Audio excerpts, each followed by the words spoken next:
muito bem-vindo, seja muito bem-vinda. Vamos começar rodando nossa reportagem, adivinha onde? Brasília. O governo Bolsonaro descumpriu uma promessa e não pagou o retroativo do Auxílio Brasil. Quem vai explicar tudo pra gente dessa história é o repórter Ângelo Nascimento. Boa tarde para você, Ângelo.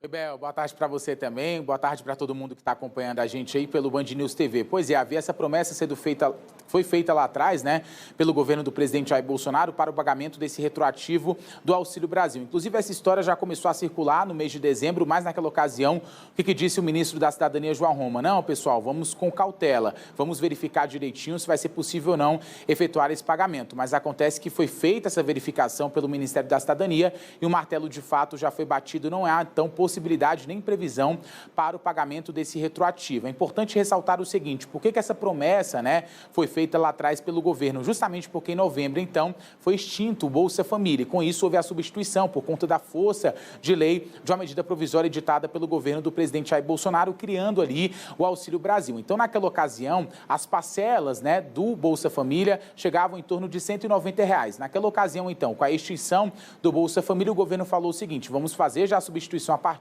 de agora do mês de novembro, vamos elevar esse valor de R$ 190, a ideia era para R$ 400, mas não foi possível, conseguiu elevar para um pouco mais de R$ 200. Diante disso, não foi possível chegar em R$ 400, qual foi a alegação do governo? Então, no próximo mês, a gente dá esse retroativo, que agora não vai mais ser possível sair do papel. Mas, segundo, por exemplo, o ministro da Cidadania, João Roma, no mês de dezembro já foi possível pagar as parcelas no valor de R$ 400. Lá atrás, uma outra discussão também, promessa do governo, era levar o universo, né, de famílias beneficiárias do Bolsa Família que passariam a ser contempladas pelo Auxílio Brasil, em torno de 15 milhões para 17 milhões. Então, no fim do ano também não foi possível concretizar isso, mas agora, segundo João Roma, já vai ser possível a partir do próximo mês, ou seja, aumentando o quantitativo de famílias, colocando 3 milhões a mais, com isso 17 milhões, ou seja, essa promessa já vai ser possível então de ser cumprida. É importante destacar que o Auxílio Brasil é a principal aposta não só do presidente Jair Bolsonaro, mas também de aliados ali, do Congresso Nacional, aqueles que fazem parte também da ala política do governo, para tentar impulsionar uma reeleição do presidente Jair Bolsonaro. A tentativa de reeleição é extremamente importante na avaliação desses aliados e também uma espécie de vitrine, né? O próprio presidente Jair Bolsonaro também já admitiu isso nos bastidores, né? Por que então que, segundo o ministro João Roma, não vai ser possível também pagar esse retroativo? Justamente pelo fato da PEC dos precatórios, a tramitação apenas ter sido finalizada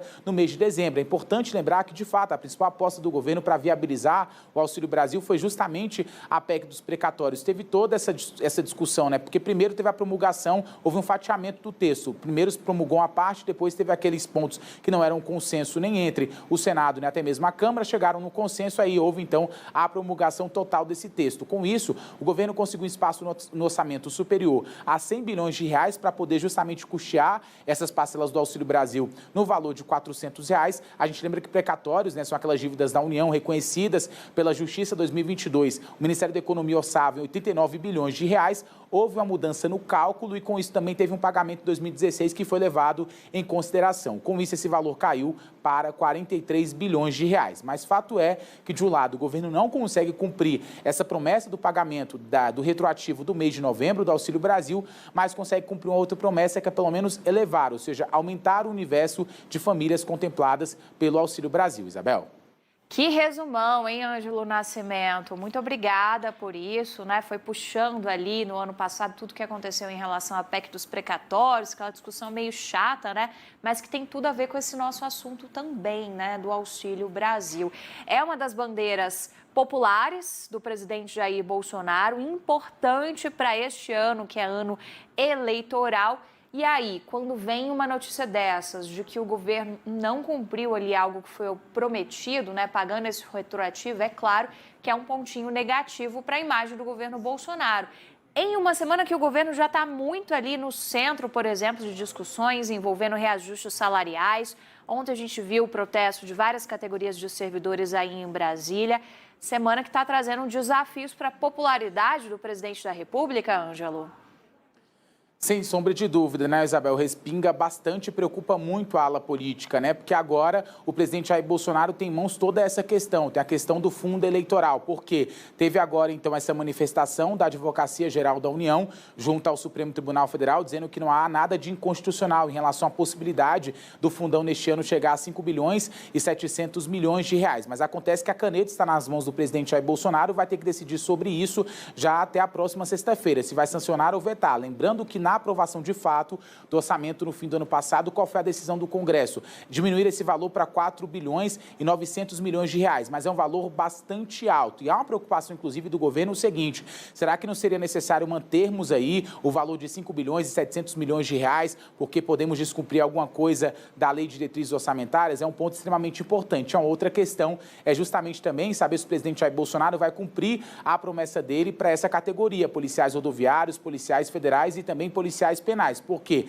Dá um reajuste para essa categoria e não dá para outras categorias, ou seja, tudo isso pode ter um impacto muito grande na popularidade do presidente Jair Bolsonaro, lembrando inclusive que essa questão então do reajuste, né, para essa categoria e não para outras categorias, está sendo ponto de dissensão dentro do governo, porque novamente a ala política de um lado, a ala econômica de um outro lado. Aconteceu essa mesma situação em relação ao Auxílio Brasil, porque na ocasião, o que dizia a equipe econômica? Vamos lá para uma política de mais austeridade, vamos defender um valor de R$300, porque passando disso podemos ter problema lá na frente. Qual o grande temor por parte da equipe econômica? Justamente que o presidente Jair Bolsonaro possa incorrer no crime de responsabilidade fiscal. E com isso, claro, a gente sabe, pode aí ocorrer um processo de impeachment. Então, essa é a preocupação. Temos três questões aí, três pilares muito importantes. A equipe econômica de um lado, a ala política de um outro lado, se degladiando ali, né? Isso é muito comum nessas situações, porque um lado defende a austeridade, o outro lado não, que é a gastança mesmo. Mas, por outro lado, o presidente Jair Bolsonaro fica naquela com o pronome à palavra,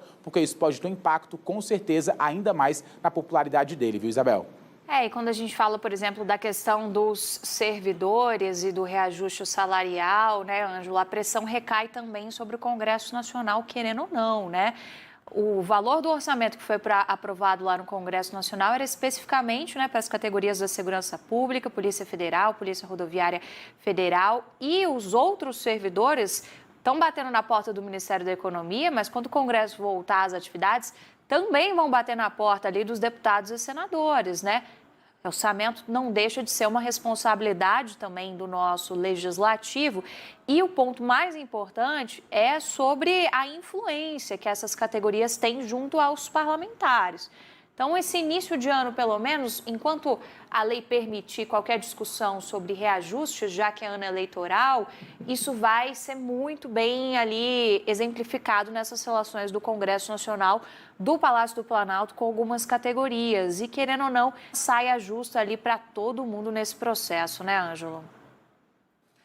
Exatamente, a situação é bastante delicada, né? Porque o abacaxi pode ser passado lá para o Congresso e o Congresso tem que descascar. Foi o que a gente viu no caso do fundão, né? O Congresso aprovou 5 bilhões e 700 milhões de reais, mandou lá então para o presidente Jair Bolsonaro sancionar. O presidente Jair Bolsonaro acabou vetando. Na época teve a seguinte discussão: vai vetar totalmente, vai vetar parcialmente, como é que vai ficar? Tentou então se chegar ao meio termo, mas acontece que legalmente falando não seria viável, né? O presidente Jair Bolsonaro naquela ocasião vetar, digamos, parcialmente. Teve que vetar totalmente, então, essa questão do fundão. E o presidente Jair Bolsonaro sabia que, passando, então, a bola para o Congresso Nacional, que havia a possibilidade de derrubar o veto. Isso acabou acontecendo. Quem aprova o orçamento, no fim das contas, é o Congresso Nacional. A última palavra acaba sendo dada pelo presidente Jair Bolsonaro, porque tem que sancionar e vetar. Mas, no fim das contas, na verdade, uma vez que tem veto, vai lá para o Congresso Nacional. Ou seja, pode derrubar também. É todo mundo de olho, né, nessa fatia de 1 bilhão e 700 milhões de reais para poder garantir um reajuste. Agora, de fato, isso promete agitar muito esse retorno dos trabalhos do Legislativo, viu, Isabel? Muito obrigada, Ângelo Nascimento. Bom trabalho para você, o papai da Luísa. A gente se vê amanhã. Abraço para você também, minha amiga. Abraço. E ó, tô bem acompanhada a partir de agora da menina Débora Alfano. Eu gostei do Menina Dentinho, nosso diretor aqui, que usou esse apelido para Débora. A Débora gostou também, né, Débora? Boa tarde. Tava falando lá no ponto, né? A menina Débora já tá pronta, já tá ok. Se a gente for contar aqui cada fofoca de bastidor. Boa tarde para você, Isabel. Boa tarde para todo mundo que nos acompanha. Eu vou contar uma fofoca de bastidor. A Isabel Mega ama um cafezinho, mas o café vai ficar amargo, viu?